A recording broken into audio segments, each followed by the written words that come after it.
கோ high level. நீங்க marketing உலகத்துல இருந்தா இந்த பேரை கண்டிப்பா எங்கேயாச்சும் கேட்டிருப்பீங்க. ஒரு பக்கம் பார்த்தா அடேங்கப்பா இது ஒரு புரட்சி, ஒரு கேம் சேஞ்சர்னு புகழ்றாங்க. இன்னொரு பக்கம் ஐயோ இது ஒரு பெரிய ஏமாத்து வேலை, கிட்ட போயிடாதீங்கன்னு பயமுறுத்துறாங்க. இதுல எதுங்க நிஜம்? வாங்க நாமளே உள்ள போய் என்னதான்னு பாத்துருவோம். நீங்க ஒரு மார்க்கெட்டிங் ஏஜென்சி நடத்துறீங்களா இல்ல ஒரு ஃப்ரீலான்சரா இருக்கீங்களா? அப்போ உங்க மனசுல இந்த கேள்வி வராமலே இருந்திருக்காது. ச்சே, என் எல்லா வேலையும் பாத்துக்க ஒரே ஒரு டூல் இருந்தா எவ்ளோ நல்லா இருக்கும்னு. ஆனா அது நிஜத்துல சாத்தியமா? ஆனா நிஜத்துல என்ன நடக்குது?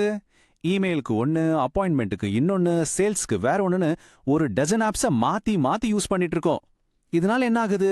காசும் போகுது, நேரமும் போகுது, ஒரே டென்ஷன் தான் மிச்சம். இந்த ஆப்ஸ் கூட்டத்துக்கு பேர் தான் டூல் ஸ்டாக். இதை நான் சும்மா சொல்லல. ரெட்டிட்ல ஒருத்தர் அவரோட புலம்பலையே கொட்டியிருக்காரு. பாருங்க அவரே என்ன சொல்றாருன்னு. சரியா? இந்த மாதிரி ஒரு குழப்பத்துக்கு தீர்வுன்னு சொல்லிட்டு தான் கோ ஹை லெவல் உள்ள வருது. ஆனா இங்க தான் ஒரு ட்விஸ்ட். இன்டர்நெட்ல இத பத்தி 2 குரூப் சண்டையே போடுறாங்க. இது நிஜமாவே ஒரு தீர்வா இல்ல இருக்கிற பிரச்சனை விட பெரிய பிரச்சனையா? சரி, அப்படி என்னதான் இந்த கோஹை லெவல் சொல்லுது? இவங்க சொல்ற அந்த எல்லாம் ஒரே இடத்துல அப்படிங்கறதுல எந்த அளவுக்கு உண்மை இருக்கு? வாங்க பார்க்கலாம். இங்க பாருங்களேன், மெயில்சிம்ப், காலண்ட்லி, கிளிக் ஃபனல்ஸ், நம்ம டெய்லி யூஸ் பண்ற இந்த எல்லா டூல்ஸையும் தூக்கி போட்டுட்டு கோ ஹை லெவல் மட்டும் இருந்தா போதும்னு சொல்றாங்க. கணக்கு போட்டு பார்த்தா மாசம் $800 மேல மிச்சம் பண்ணலாம்னு சொல்றாங்க. வாவ், இத கேட்டாலே யாருக்கு தான் ஆசை வராது? ஓகே, இத்தனை வேலையை செய்யற இந்த ஒரு டூலோட விலை எவ்வளவு இருக்கும் அதையும் பாத்துருவோம். இதுல மொத்தம் 3 பிளான் இருக்கு. நீங்க தனியா வேலை செய்றீங்கன்னா $97 ஸ்டார்டர் பிளான் இருக்கு. கொஞ்சம் பெரிய ஏஜென்சினா $297 அன்லிமிட்டெட் பிளான். ஆனா இதுல ரொம்ப முக்கியமான ஒன்னு இருக்கு. அதுதான் இந்த $497 சாஷ் ப்ரோ பிளான். இதுதான் மொத்த கேமே மாத்த போற ஒரு விஷயம். அத பத்தி அப்புறமா சொல்றேன். சரி, சொல்றதுக்கெல்லாம் நல்லா தான் இருக்கு. ஆனா நிஜமா இதை யூஸ் பண்றவங்க என்ன ஃபீல் பண்றாங்க? இங்க தான் கதையே ஆரம்பிக்குது. செம்ம சூப்பரா இருக்குன்னு சொல்றாங்க, அதே சமயம் ரொம்ப மோசமான கம்ப்ளைண்ட்ஸும் இருக்கு. ஃபர்ஸ்ட் நம்ம நல்லதையே பார்ப்போம். ரெடிட்ல ஒரு ஏஜென்சி ஓனர் தன்னோட 8 மாச அனுபவத்தை நம்பர்ஸோட ஷேர் பண்ணிருக்காரு. அவரோட ரிசல்ட்ஸ் உண்மையாலே மிரட்டலா இருக்கு. மாசம் அவரோட டூல்ஸ்க்கான செலவுல மட்டும் $674 மிச்சம். சும்மா யோசிச்சு பாருங்க அது எவ்வளவு பெரிய அமௌண்ட்னு. அவரே சொல்றாரு, ஆரம்பத்துல விலை அதிகமா தெரிஞ்சாலும் கணக்கு போட்டு பார்த்தா இதனால வர்ற லாபம் வேற லெவல் அப்படின்னு. இந்த நம்பர்ஸ பாருங்க, இதுதான் உண்மையான வளர்ச்சி. அவரோட கஸ்டமர்ஸ் அவரோடையே தங்குறது 68%லிருந்து 89%-ஆ ஏறி இருக்கு. அது மட்டும் இல்ல, மாச வருமானம் கிட்டத்தட்ட டபுள் ஆயிருக்கு.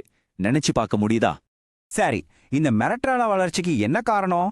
அதுதான் கோ ஹை லெவலோட ஏஐ ஃபீச்சர்ஸ். அதாவது உங்க கம்பெனிக்கு ஒரு ஏஐ ஆளையே வேலைக்கு வச்ச மாதிரி. வாய்ஸ் ஏஐயா அதுவே ஃபோன் பேசி அப்பாயின்மெண்ட் புக் பண்ணிடும். கண்டென்ட் ஏஐயா அதுவே இமெயில், சோஷியல் மீடியா போஸ்ட்லாம் எழுதிடும். ஒர்க் ஃப்ளோ ஏஐயா எல்லாத்தையும் ஆட்டோமேட் பண்ணிடும். ரிவ்யூஸ் ஏஐ கஸ்டமர் கிட்ட ரிவ்யூஸ் வாங்கிடும். இது ஒரு முழு ஏஐ டீமுங்க. கேட்கறதுக்கெல்லாம் நல்லா இருக்கு, ஆனா ரொம்ப ஓவரா பில்டப் பண்ற மாதிரி தோணுதா? உங்களுக்கு மட்டும் இல்ல, இன்டர்நெட்ல நிறைய பேருக்கு அப்படிதான் தோணுது. இப்போ காயினோட இன்னொரு பக்கத்தை பாப்போம். முதற் கம்ப்ளைண்ட் ரொம்ப சீரியஸ். இது ஒரு எம்எல்எம் மாதிரின்னு சொல்றாங்க. அதாவது மக்கள் இந்த டூலை யூஸ் பண்றதை விட மத்தவங்களுக்கு விக்கிறதுல தான் ரொம்ப ஆர்வமா இருக்காங்கன்னு ஒரு பெரிய புகார் இருக்கு. அடுத்தது சாஃப்ட்வேர் குவாலிட்டி. ஒரு யூசர் என்ன சொல்றாருன்னா, இது அங்கங்க ஒட்டு போட்ட ஒரு குழப்பம், பக்ஸ் ஜாஸ்தி, சப்போர்ட் டீம் ரொம்ப மோசம்னு ஓப்பனாவே சொல்றாரு. அப்போ இந்த சண்டை 2 பக்கமும் போயிட்டு இருக்கு. ஒரு குரூப் இத ஹப்ஸ்பாட்டை விட பல மடங்கு பெட்டர், இதுதான் ஃபியூச்சர்னு சொல்றாங்க. இன்னொரு குரூப் இத ஹப்ஸ்பாட்டோட ஒரு சீப்பான காப்பி, அவ்வளவுதான் ஒதுக்குறாங்க. இதுல யாரு சொல்றது சரி? இந்த சாஃப்ட்வேர் ஏன் இவ்ளோ பாப்புலர், அதே சமயம் ஏன் இவ்ளோ சர்ச்சைக்குரியதுன்னு புரிஞ்சிக்க நாம அதோட பிசினஸ் மாடலை பார்க்கணும். அங்கதான் மொத்த ரகசியமும் இருக்கு. கோஹை லெவலை புரிஞ்சிக்க நாம சாஃப்ட்வேர் உலகத்துல இருக்கிற ஒரு பெரிய ட்ரெண்டை புரிஞ்சுக்கணும். அதுக்கு பேரு தான் ஒயிட் லேபிள் சாஸ். சிம்பிளா சொல்லணும்னா, ஒரு கம்பெனி ஒரு சூப்பரான சாஃப்ட்வேரை செஞ்சு அத பிராண்ட் இல்லாம மத்தவங்களுக்கு வாடகைக்கு விடும். நீங்க அதை வாங்கி உங்க சொந்த லோகோ, உங்க சொந்த பேரை வச்சு உங்க கஸ்டமர்ஸ்க்கு உங்க சொந்த ப்ராடக்ட் மாதிரியே விற்கலாம். இதுதான் ஒயிட் லேபிள் சாஸ். இப்போ உங்களுக்கு விஷயம் புரிஞ்சிருக்கும்னு நினைக்கிறேன். கோ ஹை லெவலோட உண்மையான பவரே அது யூஸ் பண்றதுல இல்ல, அது விக்கிறதுல தான் இருக்கு. அதாவது நீங்களே ஒரு சாஃப்ட்வேர் கம்பெனி ஓனரா மாறலாம். இதுதான் இந்த கேம்ல இருக்கிற பெரிய ட்விஸ்ட். சரி, இவ்ளோ விஷயங்களையும் பார்த்தாச்சு. இப்போ முக்கியமான கேள்விக்கு வருவோம். கோ ஹை லெவல் உங்களுக்கு செட் ஆகுமா? இந்த டேபிள் உங்களுக்கு ஒரு நல்ல ஐடியா கொடுக்கும். பாருங்க, நீங்க ஒரு சோலோ ஃப்ரீலான்சர் இல்ல சின்ன பிசினஸ்னா உங்களோட எல்லா டூல்ஸையும் ஒரே இடத்துல கொண்டு வர ஸ்டார்டர் பிளான் ஓகே. ஆனா நீங்க ஒரு வளர்ந்து வர்ற மார்க்கெட்டிங் ஏஜென்சினா விஷயம் கொஞ்சம் காம்ப்ளிகேட்டட். இதுல பவர் நிறைய இருக்கு. ஆனா அதை கத்துக்க நீங்க டைம் ஸ்பெண்ட் பண்ணணும், சில பக்ஸுக்கும் தயாரா இருக்கணும்.